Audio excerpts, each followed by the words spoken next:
Allies or Enemies by Peachiibunnii, Chapter 24. Grian stared at his radio, fingers brushing over the buttons on the side.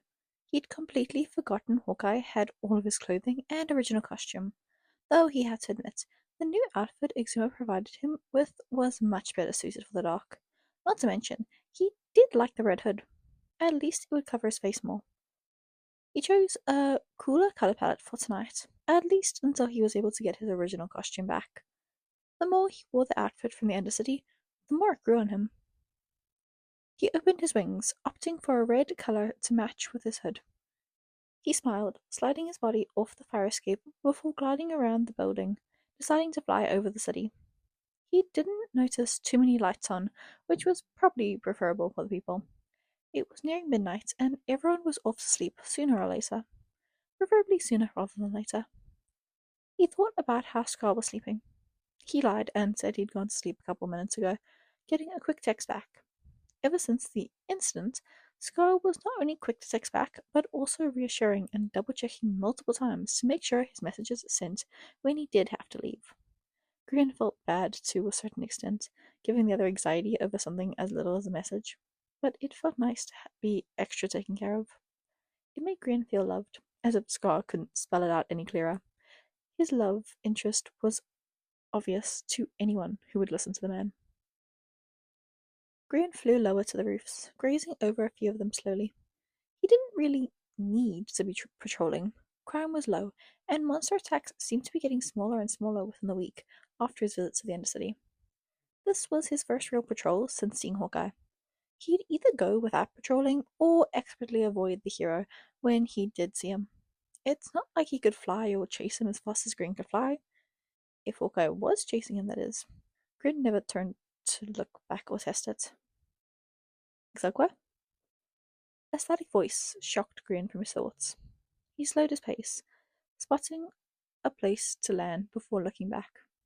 He made sure he was alone before raising the radio out of his belt. Hawkeye?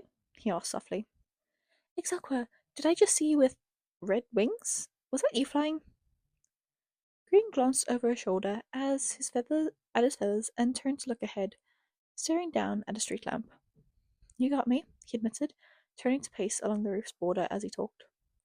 I thought it was you. There's only one avian crazy enough to fly at this time of night. Night is the only time to fly, Grian grinned, before looking at the stars, sighing softly. Did I fly over you? If you're near and have my original costume, I would love to go back to my black wings, he teased, not expecting the other to have them accessible. In all honesty, he figured Exuma would keep them in his office for privacy and protection. Well, what a coincidence. I just so happen to have them in a bag on my shoulder. Grian raised an eyebrow, pulling the radio away from his ear to stare at it in confusion. He rolled his eyes and looked around before flying back in the air. Were you stalking me? Grian asked, looking around the top of nearby buildings. What? I would never, stalk someone. I was just keeping an eye out just in case I saw. That's called stalking. Grian cut him off, spotting him on a nearby roof. He was right. He had a bag and was walking with his hand raised, talking to the radio. Though I guess you're in luck. I do see you, Grian acknowledged, flying closer to lower himself to the rooftop in front of Hawkeye. There you are. There you are. Grian smiled softly, putting his radio on his hip again. Here I am, Grian mumbled, looking down at Hawkeye's duffel bag. Do you mind? He asked, pointing to it with ease. Hawkeye looked down and smiled, removing it. He took a step closer, and Grian couldn't help but to take his own step back. His wings raised in fear, trying to look bigger than the threat his body convinced him was in front of him. He saw the frown on Hawkeye's face, only relaxing when Hawkeye gently set the bag down and bagged away from him. Grian felt guilty. He also felt admiration for the hero, accommodating his fears. He hesitantly moved forward to grab the bag, moving in on one shoulder. Grian glanced at him, despising the tension he suddenly created. He was surprised when Hawkeye was the first to speak up. I'm sorry, he said plainly, rubbing the back of his neck. Grian looked at him with wide eyes, before his gaze shifted to his feet. I know what we had started sort of fell apart. Hawkeye explained quietly. Grian desperately wanted to forgive him. He had forgiven people in the past and experienced misunderstandings. Even Scar hid things from him. He knew Hawkeye needed to protect himself. Listen, Grian's shoulders raised as he processed his words. I understand. Well, I. Hold on. Grian sighed, pinching his nose. When he looked back to Hawkeye, the hero was staring at him in confusion. I don't understand why you did what you did. I do understand you needed to do it, and I understand you can't tell me. I understand. I get it. Why? I don't know. But, I get it. You needed to use me to protect yourself, whether I was willing or not. I was used for your own gain, because your life is more important than some strange hybrid behind a mask. I get it. Grian got out, putting his side of things into words. I just wish it didn't have to be that way. I probably would have done the same if I were in the situation where I don't know, it was me or you, and I had to drag you along somewhere to keep my life. Yeah, I would have done it. If I had no choice and I had to force you into helping me without your consent, even if it meant betraying you, Grian trailed off. Because he probably wouldn't do that. He didn't like Hawkeye. He was cocky and loud and full of himself, but he was also caring.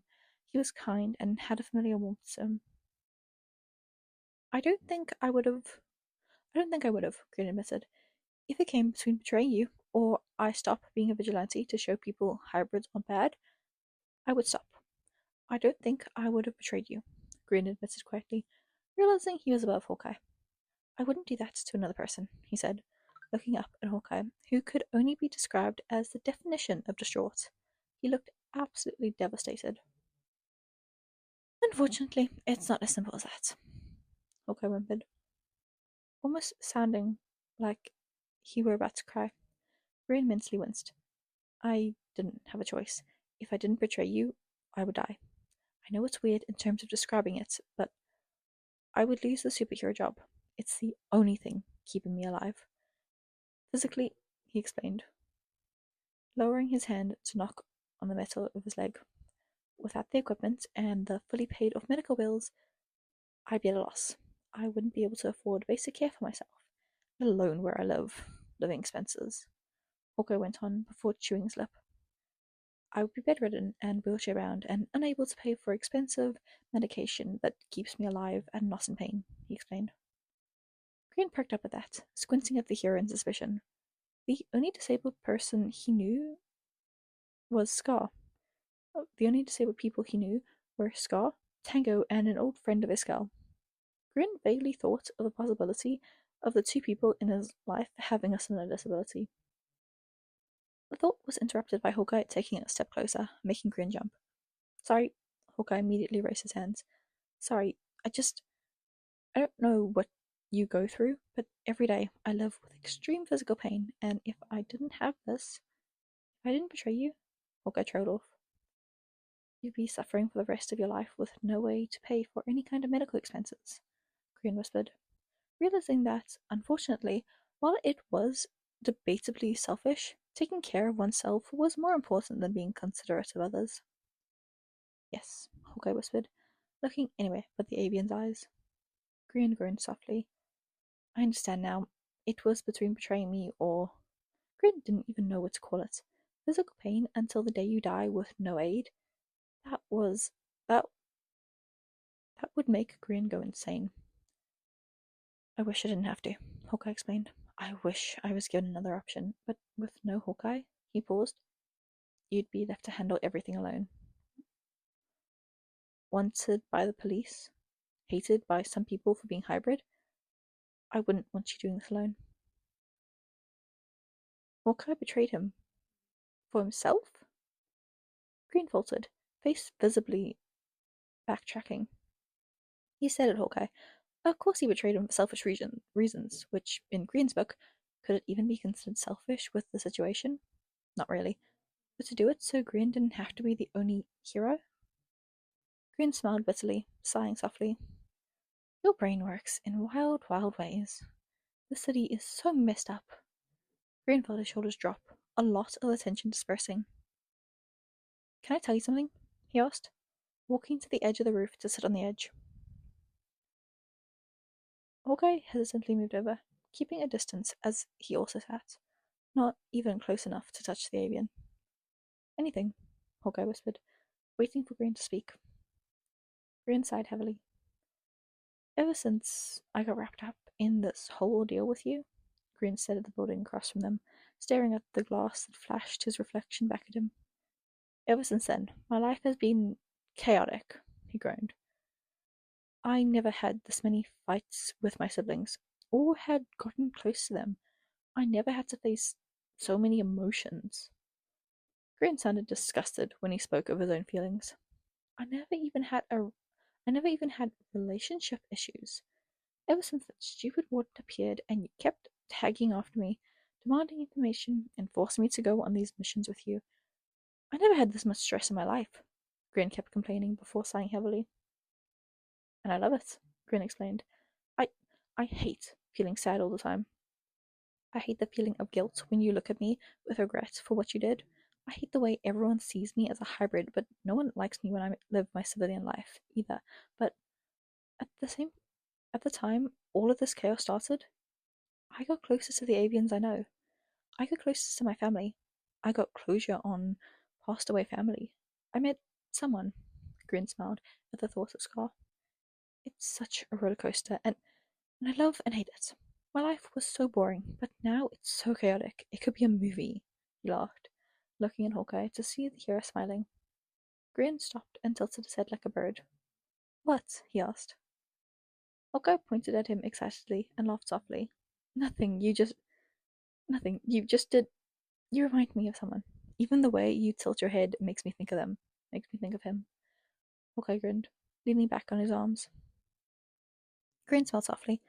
You remind me of someone too, Grian admitted. In a lot of ways, Grin mumbled, thinking of the similarities again. His thoughts were once again interrupted. You remind me of someone in a bunch of ways, especially the head thing, though. Man, when he's confused or disgusted, he tilts his head, and it's so. Hawkeye trailed off before shutting his mouth. Grin looked at him in confusion once again. Anyway, Hawkeye mumbled, looking back at Grin. You're just vocal like him. When you're frustrated, you rant and get heated easily. I do not, Grian promptly objected, glaring at the hero. Why on earth would you think that? He asked. Hawkeye just gave him a look. Even behind the tinted mask, Grian knew he was being given a highly skeptical look. So I feel livid about certain things, Grian laughed. At least I'm confident enough to express my opinions. Hawkeye scoffed under his breath. That sounds like something he would say. Grian raised an eyebrow. All these hints made him think and wonder if he knew Hawkeye in his civilian life. Maybe we know each other, he mused, testing the words cautiously. Hawkeye got quiet before Grian spoke first. If we did, we shouldn't know. It would ruin things, Grian said too quickly and moved to stand up. Ruin things? Hawkeye asked, remaining seated. Yeah, we would know each other in real life, and as heroes. Our lives would clash and cross, and if anyone found out, they could use it against us, hurt us. They'd easily be able to find out who we were behind the masks ourselves. They could find our loved ones and use them as leverage. Have you ever thought about why people still don't like hybrids? You mentioned this like less than a minute ago, Grian muttered. If my civilian self ever got outed for being a hybrid, I'd lose everyone. At least, Grian paused, thinking of Scar. Scar was understanding. The doubt of him not accepting him crossed his mind yet again, causing some minor distress. At least, Hawkeye whispered, looking up at Grian. At least, I think everyone, Grian whispered, not fully thinking as he spoke. He was more focused on Scar and that situation than revealing emotions to the hero. I mean, there are other avians. I'm sure not all your human friends would immediately cast you out. You're still you. You were you before you revealed you were a hybrid. So, I mean, if someone close to you chooses to see you differently just because you reveal something, that doesn't change who you are. Do you really want them in your life anyway? Hawkeye asked so casually. That question stuck with Grian. He looked down at the hero and made a face. When did you become so good at something like confident of all things? Grian laughed. The hero shrugged. I don't like seeing people upset. I prefer spreading positivity. I mean, getting emotions out is nice. Anger, frustration, fear, annoyance. It's all good, but once it's out, it should be let go of, you know? The hero asked. Grian stared at him before glancing away. If I say yes, can I go back to patrolling and then sleep? Grian asked, pointing a thumb over his shoulder. The hero laughed softly, moving to stand up. You act like I have any control over you, he teased, waving him off. Go ahead, just return the duffel bag to me tomorrow night. Same rooftop? He asked. Grian nodded, glancing around to note the area. All right. Well, I'll see you around, he asked awkwardly, unsure how to close the conversation. The hero nodded before turning to stand on the ledge of a building, jumping over the edge to jump and climb on another. He disappeared within seconds, leaving Grian alone. Grian lowered his head to look away, staring at his feet. Things felt better, a little anyways, as good as they could at the moment. Grian knew he had a lot of work though, both in his life and his superhero life. He turned in the opposite direction of the hero and flew off, only sparing a short glance over his shoulder. He saw the hero doing the same and quickly turned his head, refusing to acknowledge Hawkeye, also looking back one last time. It made Grian feel cared for. It was an odd feeling. Like when Tango gave him technology advice, all the times Impulse and him used to talk about physics for architecture for hours. It was nice. Grian flew back home peacefully, landing on the fire escape with ease. Tucking his wings in, he crawled through his window and glanced around the dark living room. He brought the bag to his bedroom and unzipped it. A thought caused him to freeze, tensing in his movements, when he wondered if Hawkeye would put some sort of device in the bag to track his location. The thought caused Grian too much stress, carefully pulling his clothing out and going as far to turn the bag inside out. His eyes scanned his articles of clothing before he sighed in defeat, dropping the bag to the floor. He supposed the trip to the Undercity affected him worse than he had originally imagined. Huh, okay. This is actually a really short chapter. Did not expect it to be around 17 minutes. Sorry about that, I guess. The author said they only had like a handful of chapters left, like 3, but we are at there's 32 chapters in the spec. I don't know what's happening. I really, really don't. I guess we'll just see. Possibly expect less chapters? I have no clue. I'm just gonna keep going with it. We'll see how it goes. Anyway, that was fun. What happened again? Oh god, my memories. Um, that was actually pretty cute of like just getting along again. Just talking it out and stuff like that. It was actually pretty cute. Anyway, I hope you enjoyed it. Tell me what you thought about it in the comments, and I will see you in the next one. Bye bye.